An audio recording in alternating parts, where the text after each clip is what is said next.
বিধানসভা ভোটের গণনা পর্ব শুরু হওয়ার আগেই উত্তর দিনাজপুরের ইসলামপুরে বোমা উদ্ধারের ঘটনায় উত্তেজনা ছড়াল। দাড়িভিটের ঘিন্নাবাড়ি এলাকায় পরিত্যক্ত অবস্থায় পড়ে থাকা সন্দেহজনক বস্তু দেখে আতঙ্কিত হয়ে পড়েন স্থানীয় বাসিন্দারা। তাঁদেরই খবর পেয়ে ঘটনাস্থলে পৌঁছয় পুলিশ। পুলিশ সূত্রে জানা গিয়েছে, এলাকা ঘিরে ফেলে তল্লাশি চালানো হয়। পরে বোমা নিষ্ক্রিয়কারী দলকে ডেকে এনে উদ্ধার হওয়া তাজা বোমাগুলি নিষ্ক্রিয় করা হয়। ঘটনাকে ঘিরে এলাকায় চাঞ্চল্য ছড়িয়েছে। প্রাথমিক তদন্তে পুলিশের অনুমান, ভোট পরবর্তী পরিস্থিতিতে অশান্তি তৈরির উদ্দেশ্যেই বোমাগুলি মজুত রাখা হয়েছিল।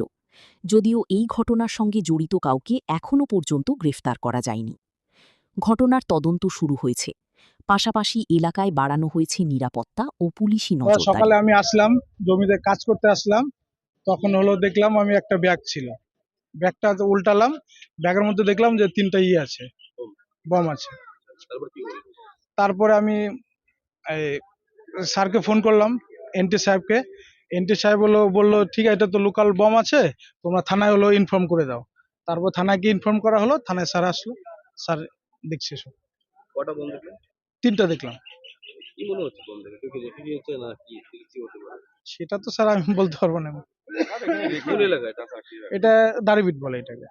কি নাম আপনার? কৃষ্ণ হালদার। আমি তো এখনই আসলাম, এখনই এসে দেখলাম 3টা বম। বম রয়েছে? হ্যাঁ। পুলিশ এসেছে? না, পুলিশ এসেছে। কোথা থেকে এই বম আসছে জানতে? আমি বলতে পারবো না। এই বম দেখে কি আপনার আতঙ্ক? হ্যাঁ, আতঙ্ক, আমরা ভয়ে। এই জায়গাটার নাম? এটা দাড়িভিট। হ্যাঁ, দাড়িভিট। এখানে তো সেরকম সেভাবে দেখা যায় না। কি মনে হচ্ছে, বমটা কেউ রেখে গিয়েছে না কি? হয়তো কেউ রেখে গেছে, তাছাড়া কিভাবে আসবে এখানে? চা বাগানের মাঝখানে? হ্যাঁ, চা বাগানের মাঝখানে।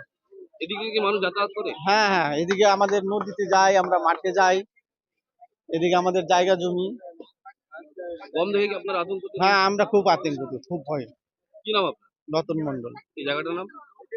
এটা দাড়িভিটি। কি দেখলেন? বম কটা বম দেখলেন? মোটামুটি 3টা। লোকজন পুলিশ এসেছে? কিলো পুলিশ এসেছে? পুলিশ? হ্যাঁ, পুলিশ আসলো এক্ষুনি। কি মনে হচ্ছে বম দেখে? বম দেখে তো আমরা একটু ভয়ে ভয়ে আছি, আতঙ্কের মধ্যে আছি।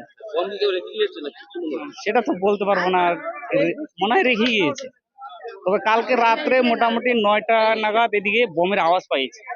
পেয়েছে? আওয়াজ পেয়েছে? হ্যাঁ, রাত 9টার নাগাদ। কেউ কি বম এখানে বিস্ফোরণ করেছিল? হ্যাঁ, বম কি কেউ বিস্ফোরণ করেছিল এখানে এলাকায়? আওয়াজ আসছিল রাত্রে, রাত 9টা নাগাদ। কি নাম আপনার? বিশ্বজিৎ মন্ডল।